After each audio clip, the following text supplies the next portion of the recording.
I really wish the people that look sort of with anger at the weirdos, at the happenings, at the psychedelic freakouts, would, instead of just looking with anger, just look with nothing and with no feeling, you know, be unbiased about it.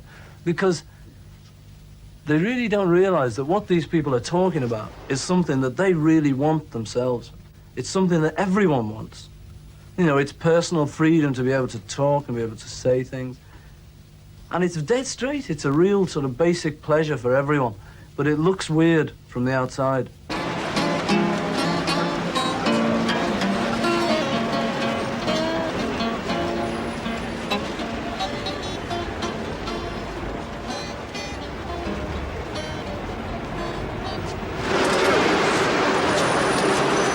It's true!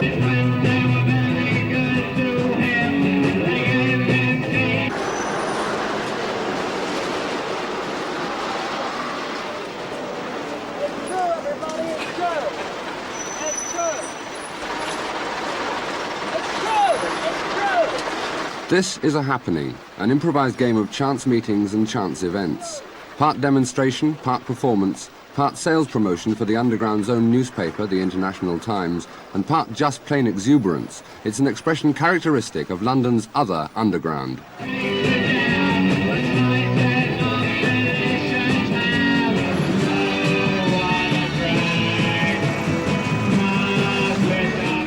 It's a revolution of youth against the old values of society. It's not a political revolution in the sense that there's no actual party to support. We're like Marx and we're like Christ too, you know. So. I think if people feel that what we're doing is disrupting their order, then what we're doing is anarchy.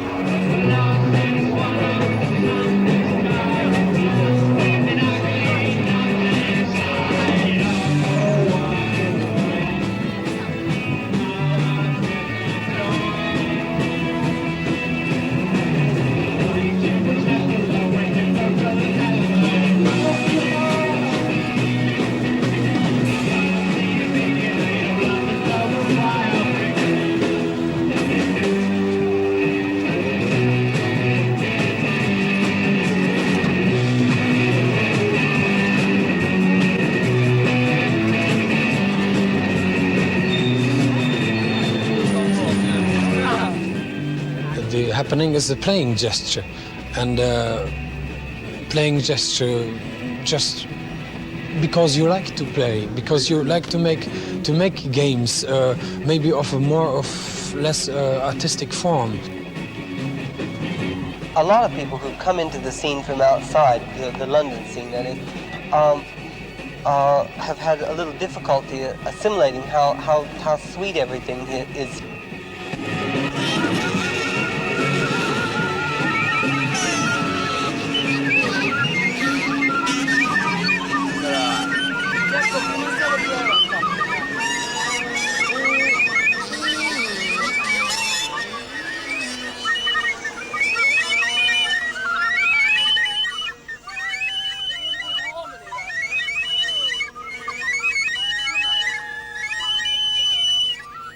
We're not trying to necessarily, provoke the police as such, or to provoke anybody as such. I mean, if we had our way, we would just like to sort of sit around with each other and have a good time.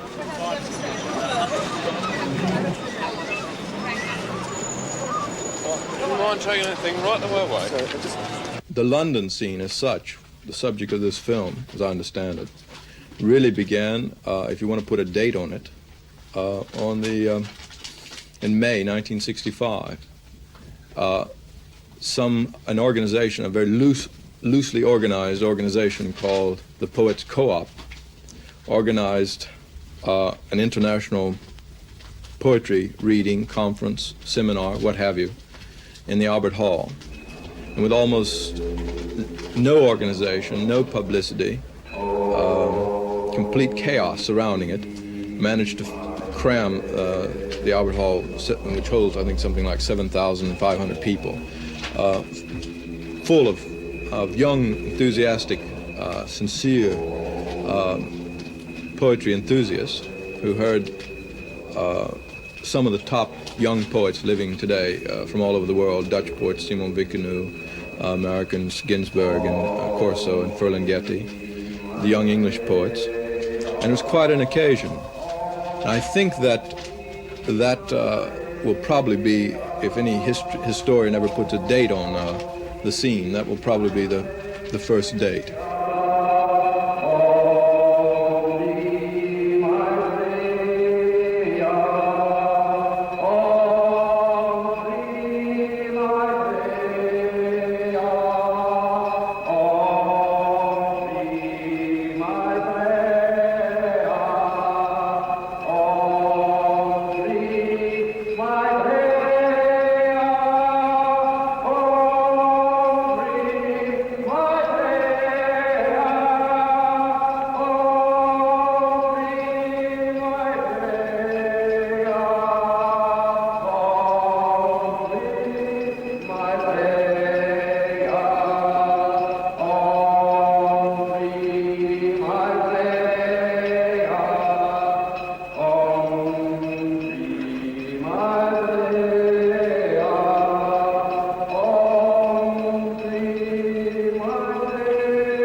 Yes, and I am waiting for my case to come up. And I'm waiting for Voznesensky to turn on with us and speak love tonight. And I'm waiting for Aphrodite to grow live arms at a final disarmament conference. And I'm waiting for our iron comrades to attend in a new rebirth of wonder. Lippen, eo, puh. Na, Napoleon,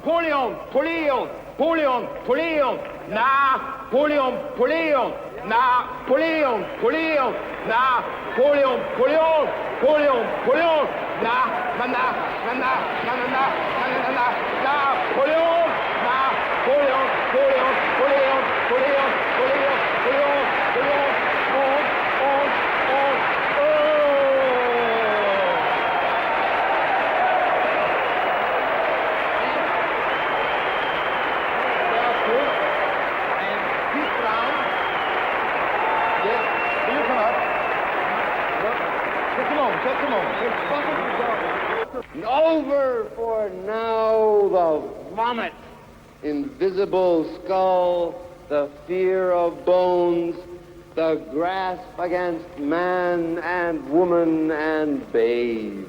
From this single birth reborn that I am to be. So my own identity now nameless, neither man nor poet nor dragon nor god, but the dreaming me under physical stars with tender red moons in my belly, and the sun, my visible father, making my body visible through my own eyes. The one thing interesting about that scene was that that particular poetry conference was the fact that it was completely publicized, almost in the main by posters, bill posters stuck up all over London.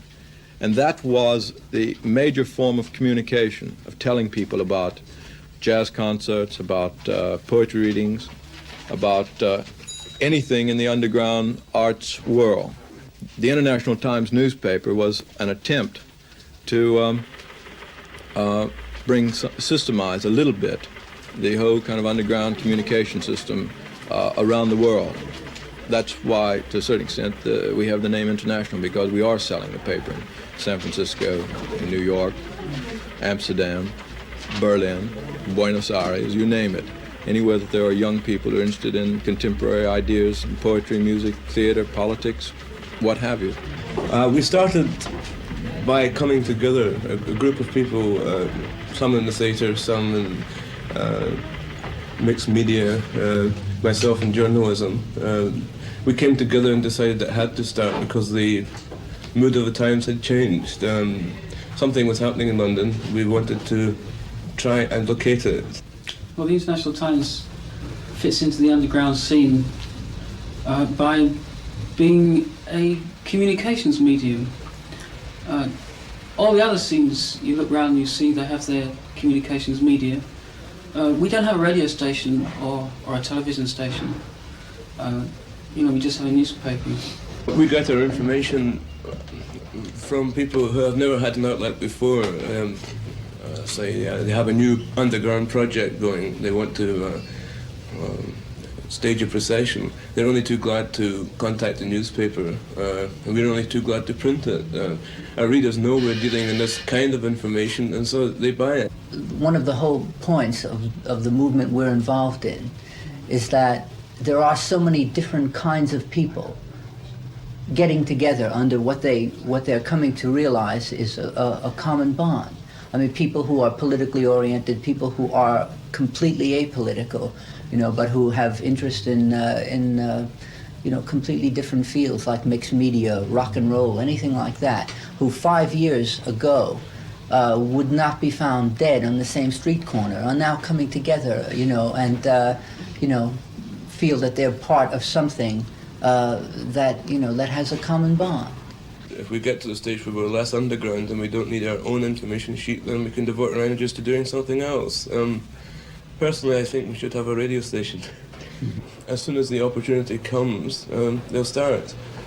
Obviously, we want to get at people throughout the night. We want to tell them all the time, on the moment. Another more tangible plan afoot is to stage several issues of the newspaper in a theater. One idea I had was putting the editor in a barrel with only his head showing to read his editorial, because that's the way he feels when he writes an editorial, perhaps. Let's say it was the way he feels when he writes an editorial. He feels very contained and can't really say what he wants to say. Well, if we put him on stage, this might be something that people could see because it's behind the words. I think one of the things that's happening is that, and if a newspaper finally disappears, and there's no reason for it, it will be because words have become obsolete. Another way that this is beginning to manifest itself is in the importance of posters. This is something that's happening in China now. There's nothing but posters in terms of communication in China. It can't happen here. It can't happen here. I'm telling you, my dear, that it can happen here. Because I've been checking it out, baby.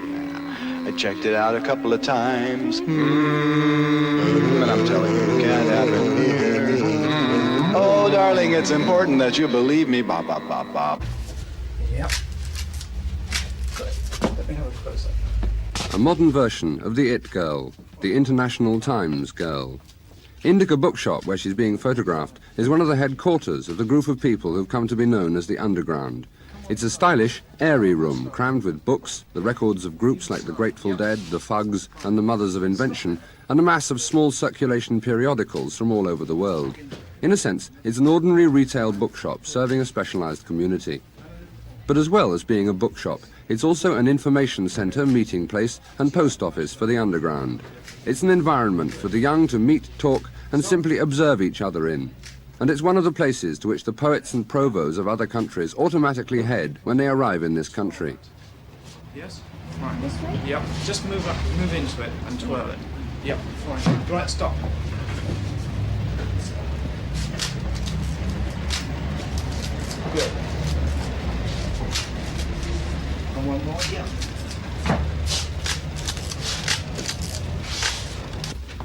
Paper and Indica are related in that I'm a director of both, and the aims and ideals of the shop and the paper are more or less the same. Well, the bookshop is the centre, the collecting point of information and the disposing point of information.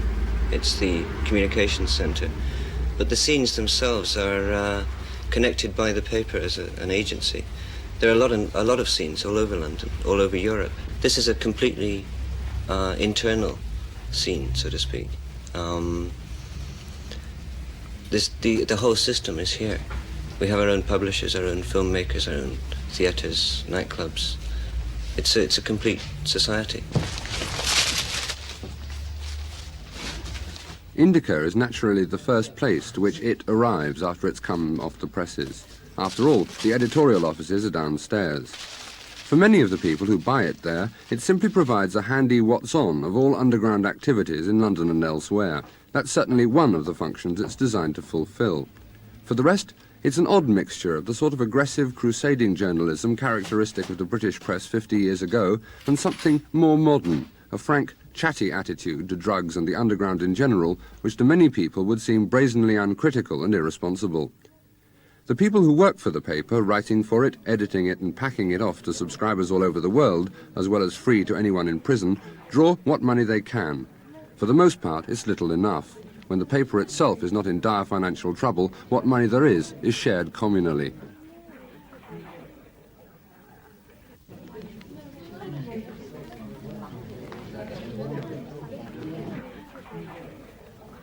Even though everyone is sort of getting on very well in this society we've got, it's a bit too controlled, you know, because you suddenly, you want to go and do something and somebody says, oh, no, subsection B, clause A, you can't do that, you know.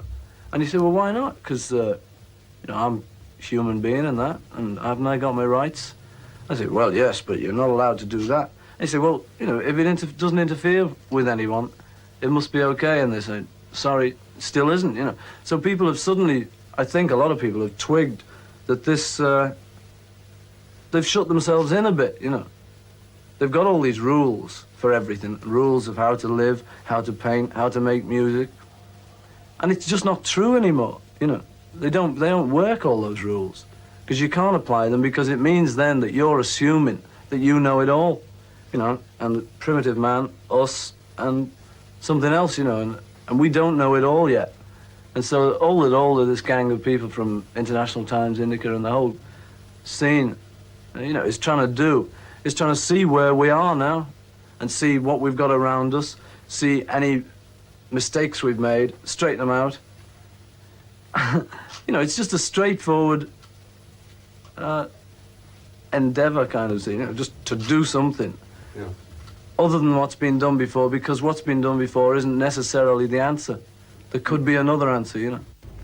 One place where another answer has been attempted is the Roundhouse, a huge domed building which used to house a train turntable and now houses plays, parties, bizarre bazaars and light and sound shows. It's the Underground's experimental theatre, nightclub and marquee rolled into one. The great thing is happening sort of all the way through, the great cleavage between the generations and their interests. The theatre is a very interesting example of this, in that you could say pretty safely that there's been absolutely nothing happening in the West End theatre in the last 3 or 4 years which is of any relevant interest to anyone who's under about 30 or so. In the search to try to make the arts stretch and change to fit in the demands of a new audience, the walls between the media have been breaking down, so that one day a poet finds out he needs to make a painting or something to complete a poem, or a painter discovers that his picture needs to have words coming out of it, or needs to make sounds when people touch it. And the theater begins to find out about computers and the fact that computers can write plays and computers can be plays, and the musicians discover the tape recorder, who in turn discovers the musician. And this is all moving towards a unity, which when we find it, that's when we'll need to start crystallizing things. Throughout the scene, there is a deeply felt dissatisfaction with the theatre, both as a building and as a form. To them, it is an absurd situation to have special places for plays, plays where the audience is separated off arbitrarily from the action by the convention of the stage area. A happening, in their sense, is a play, just something going on within an environment, something which overrides the distinction between actors and audiences. This takes place, for example, in a bookshop basement. The scene from the People show is an intense self-mocking ritual in which the actors disembowel a man and dissect his dreams and achievements in a grotesque parody of a butcher's shop.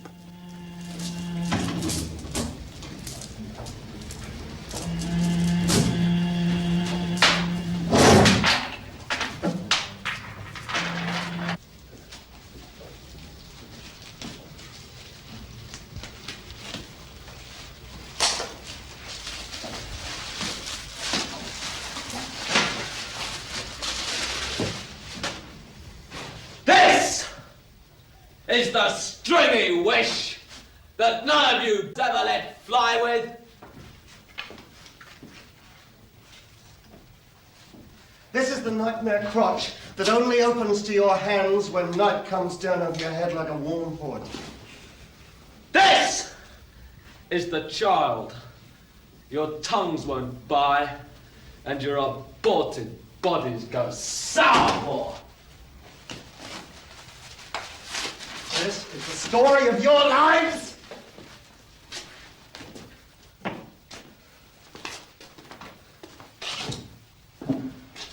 These are the trophies, the shed skins, the old dreams, the left placentas of the little birds of vanity that young men think they can race across the roofs of the city like pigeons. These are the silly brave banners of all your lost causes, the Republican host of sexual wishes.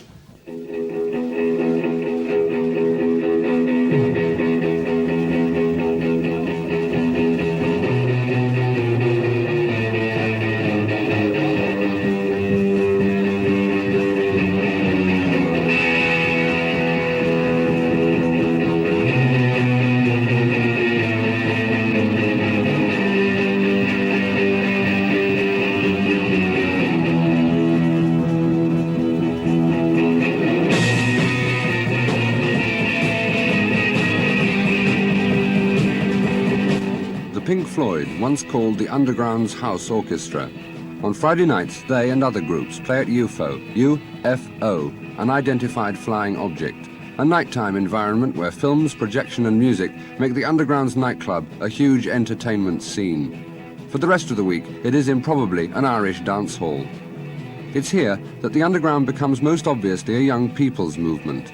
The only people over about 30 are reporters come to investigate what's going on.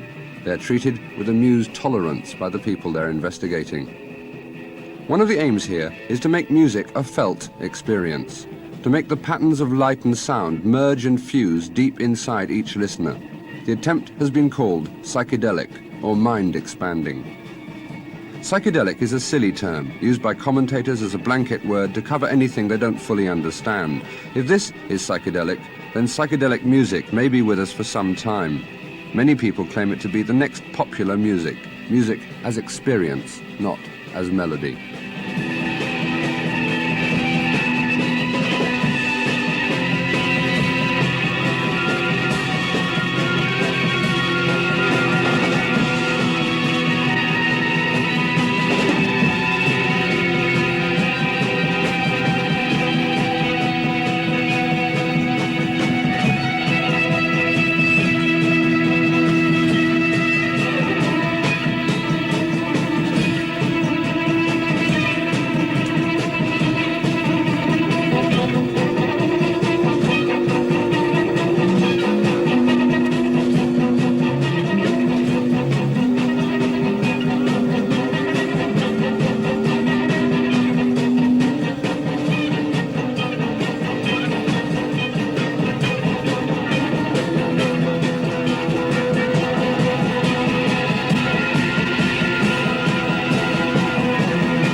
The underground movement in London is small as yet.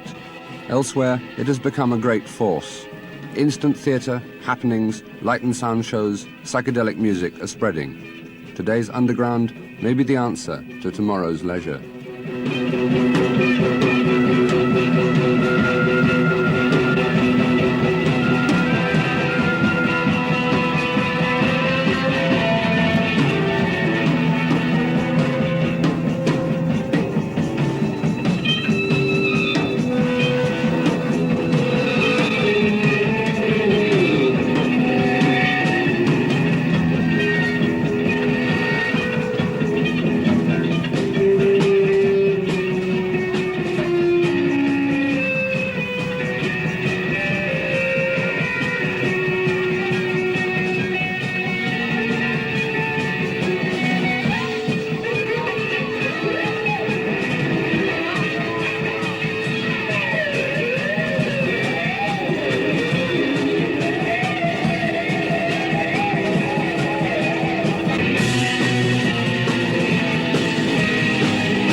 what they're saying and what they're doing is sort of nothing strange about it. It's just dead straight.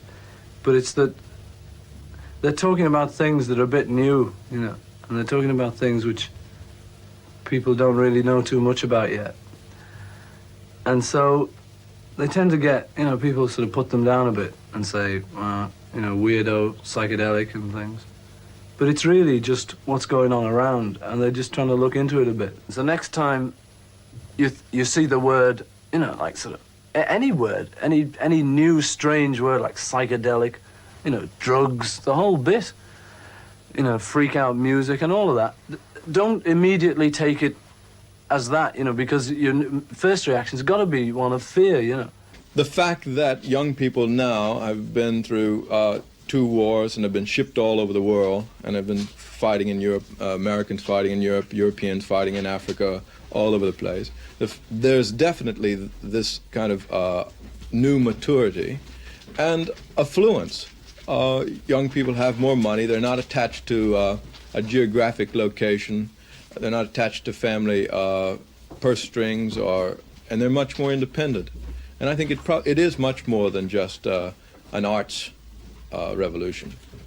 It's a growing up. It's a maturing. I mean, youth feel that they can make a lot of decisions for themselves now that older people wanted to make for them before. In London, it's still embryonic. The scene hasn't got very far at all. In Amsterdam, it's reached very large proportions. It's becoming a very big force there, and people are getting worried by it, the older generation. But of course, the answer they have is perfect. The young people are quite prepared to wait for the older generation to die off. If you don't know anything about it, you can sort of trust that it's probably going to be all right. It's probably not that bad, because like it's human beings doing it, and you know vaguely what human beings do. And you know, they're probably going to think of it nearly the same way you would in that situation. And that's true, you know. You can trust to the fact that things are generally not as bad as you make them out to be. It's So. Far. Out. It's straight. Down.